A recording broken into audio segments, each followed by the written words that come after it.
A very warm good morning to all of you. आज हम लोग चर्चा करने जा रहे हैं आधुनिक भारत के एक बहुत ही महत्वपूर्ण विषय के ऊपर, जिसे कहते हैं दलित सुधार। दलित सुधार में से आपको आगे पीछे क्वेश्चन मिलने जरूरी हैं और ये महिला सुधार की तरह ही इंपॉर्टेंस रखता है। ये टॉपिक ये बहुत ही इंपॉर्टेंट टॉपिक है, दलित सुधार। इस पे हम लोग चर्चा शुरू करते हैं। सबसे पहले दलित सुधारों में अगर हम बात करेंगे तो महात्मा ज्योतिबा फूले, इनका नाम ज्योतिराव फूले भी था, इन्हें प्यार से ज्योतिबा फूले भी कहते हैं। ज्योतिबा फूले की अगर हम बात करें तो इनका जन्म सन 1827 महाराष्ट्र में हुआ। 1827 में इनका जन्म हुआ था महाराष्ट्र में, और 13 वर्ष की आयु में इनका विवाह हो गया था सावित्रीबाई फूले से। और सावित्रीबाई फूले जी की उस समय उम्र थी मात्र 9 वर्ष। सावित्रीबाई फूले की उम्र थी केवल 9 वर्ष और ज्योतिबा फूले की उम्र थी उस समय 13 वर्ष।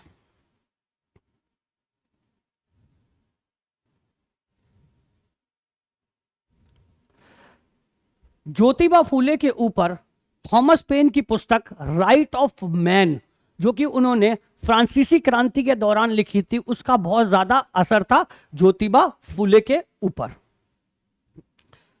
ज्योतिबा फूले और सावित्रीबाई फूले ने मिलकर 1848 में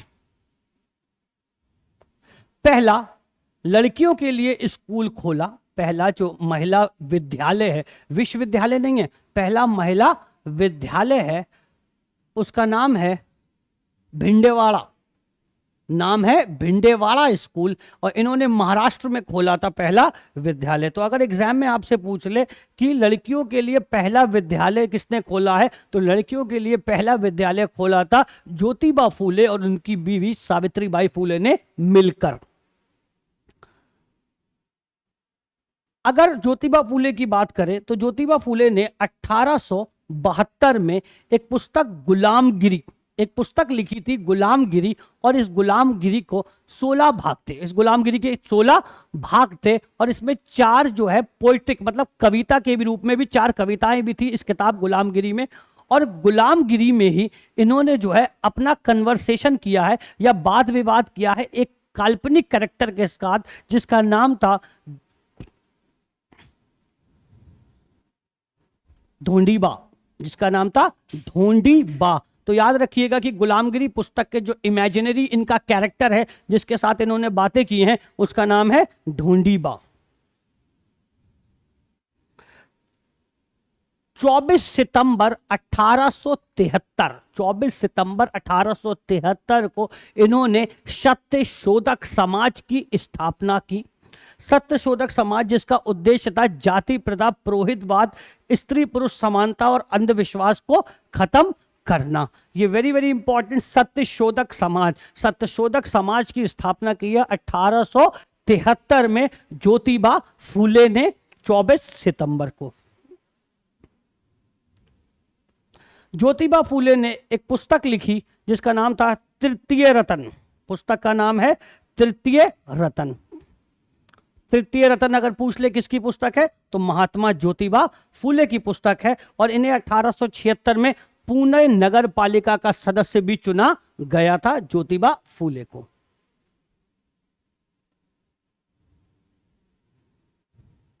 अठारह में इन्हें महात्मा की उपाधि से नवाजा गया। 1888 में ज्योतिबा फूले को महात्मा की उपाधि से नवाजा गया। 1890 में ज्योतिबा फूले की मृत्यु हो गई, और इनकी मृत्यु के बाद यह पुस्तक जो है वो प्रकाशित हुई सार्वजनिक सत्य धर्म। सार्वजनिक सत्य धर्म नामक पुस्तक जो है ज्योतिबा फूले की मृत्यु के बाद प्रकाशित हुई। अब बात करते हैं डॉक्टर भीमराव अंबेडकर बाबा साहब की। इस हस्ती के बारे में जितना भी कहा जाए वो कम है। इनका त्याग, इनकी शिक्षा पे अगर मैं वीडियो बनाने लगूंगा तो पूरे दिन पूरा रात मुझे लग जाएगा, तब भी इनकी उपलब्धियां मैं आपको इस वीडियो में गिना नहीं सकता हूं। तो मैंने कोशिश की है कि इनके इंपॉर्टेंट एस्पेक्ट्स को मैं आपके सामने प्रस्तुत कर सकूं। डॉक्टर भीमराव अंबेडकर जी की अगर हम बात करें तो डॉक्टर भीमराव अंबेडकर जी का जन्म 1891 में 91, 14 अप्रैल 1891 में मध्य प्रदेश के महू में हुआ था। 14 अप्रैल 1891 में मध्य प्रदेश के महू में हुआ था। अब तो इसका नाम डॉक्टर अंबेडकर नगर कर दिया गया है। इन्हें अपने जीवन काल में बहुत ज़्यादा जो है भेदभाव का सामना करना पड़ा है। आपने बहुत ज़्यादा इनके बारे में पढ़ा होगा, वीडियोस में भी देखा होगा कि किस प्रकार से इन्होंने जो है भेदभाव झेला था। अगर अंबेडकर जी की हम लोग बात करें तो अंबेडकर जी का जो वास्तविक नाम था अंबा वाटकर था। इन्हें अंबेडकर नाम की जो उपाधि है वो इनके शिक्षक ने दी थी। इनका वास्तविक नाम था अंबा वाटकर और जो है इनके शिक्षक थे माधव अंबेडकर। माधव जी ने जो है इन्हें अंबेडकर की उपाधि से नवाजा था। पीएचडी करने वाले विदेश से इकोनॉमिक्स में पहले भारतीय थे बाबा साहब। और बाबा साहब ही एक ऐसे व्यक्ति है जिनका लंदन स्कूल ऑफ इकोनॉमिक्स में इनका जो है पुतला लगा हुआ है कार्ल मार्क्स के साथ। लंदन म्यूजियम में एक कार्ल मार्क्स के साथ इन्हीं का ही पुतला लगा हुआ है और किसी हस्ती का पुतला नहीं है। बाबा साहब अंबेडकर के बारे में ये कहा जाता है कि इन्होंने लंदन स्कूल ऑफ इकोनॉमिक्स में जो शिक्षा 8 वर्ष में पूरी होनी थी, इन्होंने 2 साल 3 माह में ही उसे पूरा कर लिया, जिसके लिए ये प्रतिदिन 21 घंटे पढ़ाई करते थे। तो सोते कब थे? सोचिए कितनी महान पर्सनैलिटी है कि 21 घंटे पढ़ते थे। कितनी महान पर्सनैलिटी है।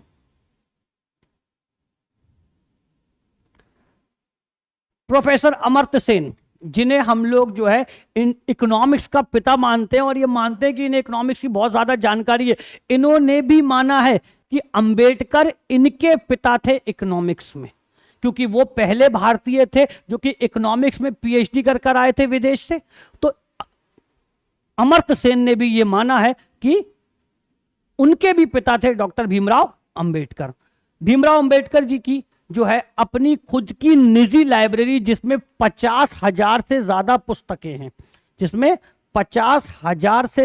पुस्तकें हैं, महाराष्ट्र में है। यह विश्व की सबसे बड़ी निजी लाइब्रेरी है जो कि डॉक्टर भीमराव अंबेडकर की है। कोलंबिया यूनिवर्सिटी में सन 2004 में जो है 100 जो थे आपके जो जानकार लोग थे उनकी सूची बनाई गई, 100 स्कॉलर्स की सूची बनाई गई, जिसमें पहला स्थान ग्रहण किया डॉक्टर भीमराव अंबेडकर ने। और ये डॉक्टर भीमराव अंबेडकर की ऑटोबायोग्राफी है वेटिंग फॉर अ वीजा। ये ऑटोबायोग्राफी है किसकी? डॉक्टर भीमराव अंबेडकर की। भीमराव अंबेडकर के द्वारा कुछ प्रमुख संस्थाएं जो स्थापित की गई थी, all India depressed class federation 1920 में, all India depressed class federation 1920 में, बहिष्कृत हितकर्णी सभा 20 जुलाई 1924, बहिष्कृत हितकर्णी सभा 20 जुलाई 1924, समाज समता संघ 1927, इंडिपेंडेंट लेबर पार्टी 1936, अनुसूचित जाति संघ अखिल भारतीय दल के रूप में भी था 1942, all India depress class association 1930। Very very important, annihilation of caste, कास्टों का खत्म करना या एनिहिलेशन या अंत करना, annihilation of caste doctor Bhimrao Ambedkar द्वारा लिखी गई पुस्तक थी सन 1936 में। 1936 में लिखी है annihilation of caste doctor Bhimrao Ambedkar. अगर अंबेडकर जी की बात करें तो इन्होंने मराठी में 5 अखबार या पत्रिकाएं प्रकाशित की। पहली मूकनायक 1920 में, मूकनायक 1920 में, जनता 1930 में, बहिष्कृत भारत 1927 में, समता 1928 में और प्रबुद्ध 1954 में। बाबा साहब की अगर हम बात करें तो बाबा साहब को 9 भाषाओं का ज्ञान था और इन्होंने 64 विषयों में पोस्ट ग्रेजुएशन की डिग्री ली थी, परा स्नातक की डिग्री ली थी। सोचिए 9 भाषाओं का ज्ञान और 64 विषयों में परा स्नातक किया है बाबा साहब ने। अगर बात करें इनके इस कोट की, life should be great rather than long.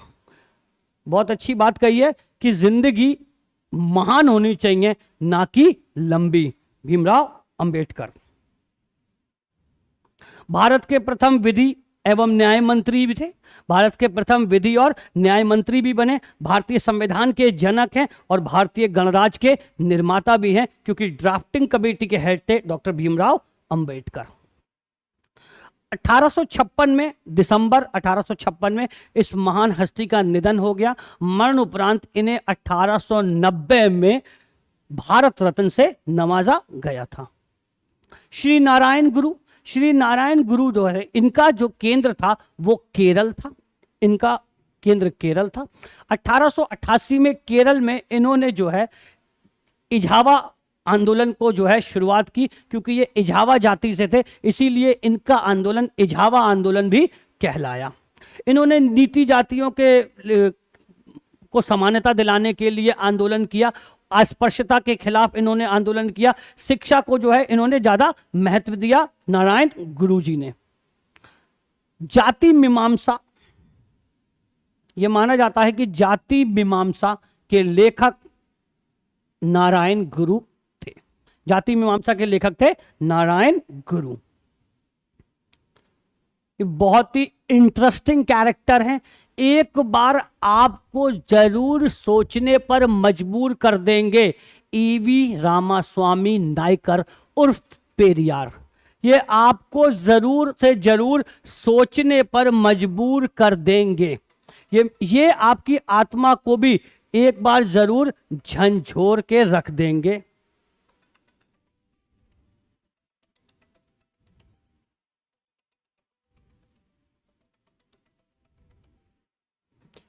ये एक बार आपकी आत्मा को जरूर झंझोर के रख देंगे।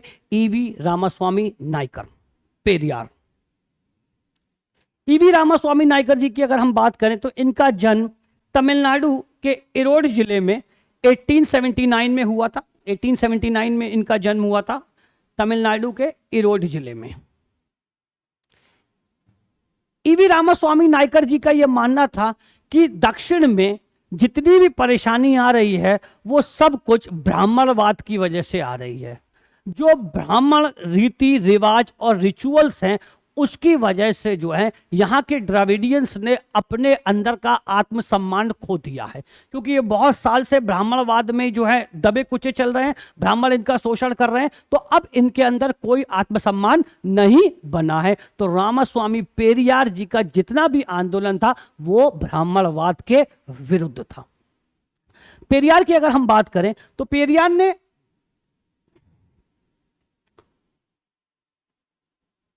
1919 में कांग्रेस को ज्वाइन किया।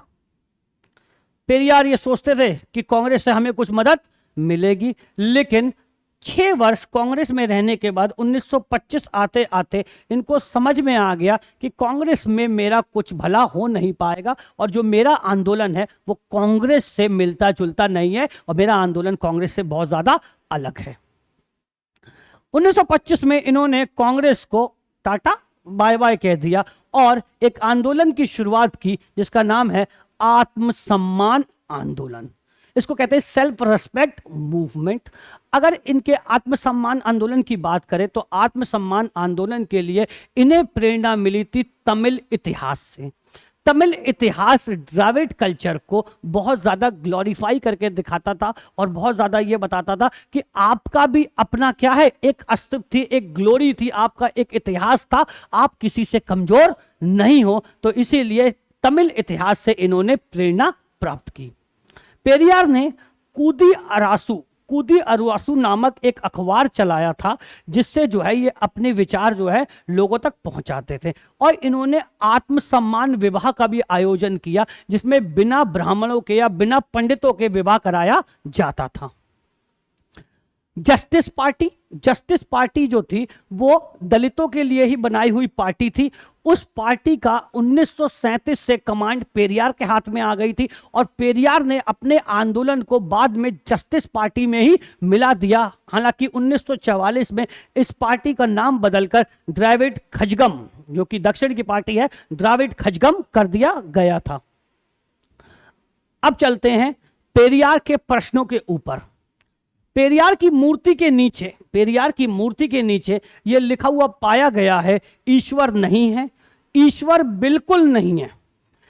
जिसने ईश्वर को रचा है वो बेवकूफ है, जो ईश्वर का प्रचार करता है वह दुष्ट है, जो ईश्वर की पूजा करता है वह बर्बर है। ये सब पेरियार के विचार थे, जो कि पेरियार की मूर्ति के नीचे उन्होंने बाद में लिखवाए गए। ये पेरियार के विचार हैं जो लिखाए गए हैं। ये इसका हिंदी अनुवाद है। पेरियार ने ईश्वर से कई एक क्वेश्चन किए हैं, कई एक सवाल पूछे हैं भगवान से। पहला प्रश्न था, क्या तुम कायर हो जो हमेशा छुप कर रहते हो, कभी किसी के सामने नहीं आते? पहला क्वेश्चन। दूसरा, क्या तुम खुशामद परस्त हो जो लोगों से दिन रात पूजा अर्चना करवाते हो? क्या तुम हमेशा भूखे रहते हो जो लोगों से मिठाई, दूध, घी आदि लेते रहते हो?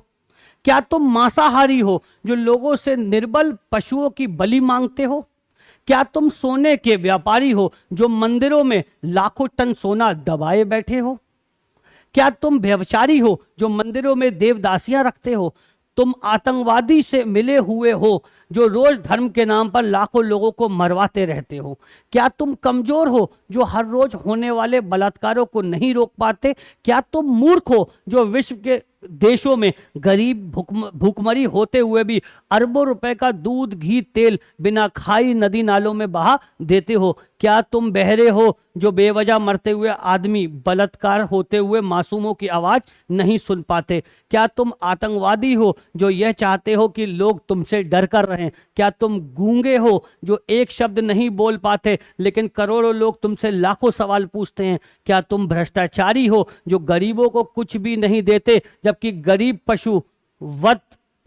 पशुवत काम करके कमाए गए पैसे का कतरा कतरा तुम पर न्यौछावर कर देता है? क्या तुम मूर्ख हो कि हम जैसे नास्तिकों को पैदा किया जो तुम्हें खरी खोटी सुनाते हैं और तुम्हारे अस्तित्व को नकारते हैं? इस टाइप के प्रश्न पेरियार ने भगवान से करे हैं, ईश्वर से करे हैं और अपनी सफाई दी है आगे। नास्तिक होना आसान नहीं। कोई भी नासमझ इंसान ईश्वर के अस्तित्व को मानकर फ्री हो जाता है। इनका यह कहना है कि नास्तिक होना आसान नहीं है। अगर आप किसी भी व्यक्ति को ईश्वर के नाम से बहलाओगे, फुसलाओगे तो वो क्या हो जाएगा? संतुष्ट हो जाएगा। उसके लिए उसे बुद्धि की जागरूकता नहीं होती, परंतु नास्तिक होने के लिए दृढ़ विश्वास और साहस की जरूरत होती है। ऐसी योग्यता उन लोगों के पास होती है जिनके पास प्रखर तर्क बुद्धि होती है। अंधश्रद्धा ऐसा केमिकल है जो इंसान को मूर्ख बनाने के काम आता है। कह रहे हैं अंधश्रद्धा, जो अंधविश्वास है, अंधश्रद्धा एक ऐसा केमिकल है जो लोगों को मूर्ख बनाने के काम आता है। पेरियार ने और एक्सप्लेनेशन दिया है, अछूत का बनाया हुआ चमड़े का ढोल मंदिर में बजाने से मंदिर अपवित्र नहीं होता। जो अछूत जो है, जो ढोल बनाता है, उस ढोल को मंदिर में बजाया जाता है तो मंदिर अपवित्र नहीं होता। अछूत मंदिर में चला जाए तो मंदिर अपवित्र हो जाता है।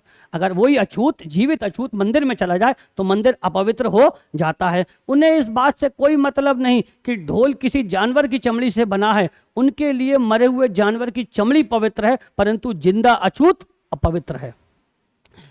ऐसे धर्म पर बुद्धिजीवी प्रकाश डालो, दिमाग की बत्ती जलाओ, अंधविश्वास भगाओ। यदि पूजा पाठ करने से ही बुद्धता और शिक्षरता होती तो पंडों की औलादे ही विश्व में वैज्ञानिक, डॉक्टर, इंजीनियर होती। अपने बच्चों को उच्च शिक्षा दिलवाओ, क्योंकि शिक्षा से ही वैज्ञानिक, डॉक्टर, इंजीनियर और शासक बनते हैं, पूजा पाठ से नहीं। वहम का कोई इलाज नहीं है और शिक्षा का कोई जवाब नहीं है। ये विचार है ईवी रामास्वामी नाइकर जी के। आई एम होपफुल कि आपको ये वीडियो अच्छा लगा हो। प्लीज़, अगर आपको ये वीडियो अच्छा लगा हो तो प्लीज़ चैनल को लाइक करिए, शेयर करिए, कमेंट करिए और सब्सक्राइब करिए। Thank you very much.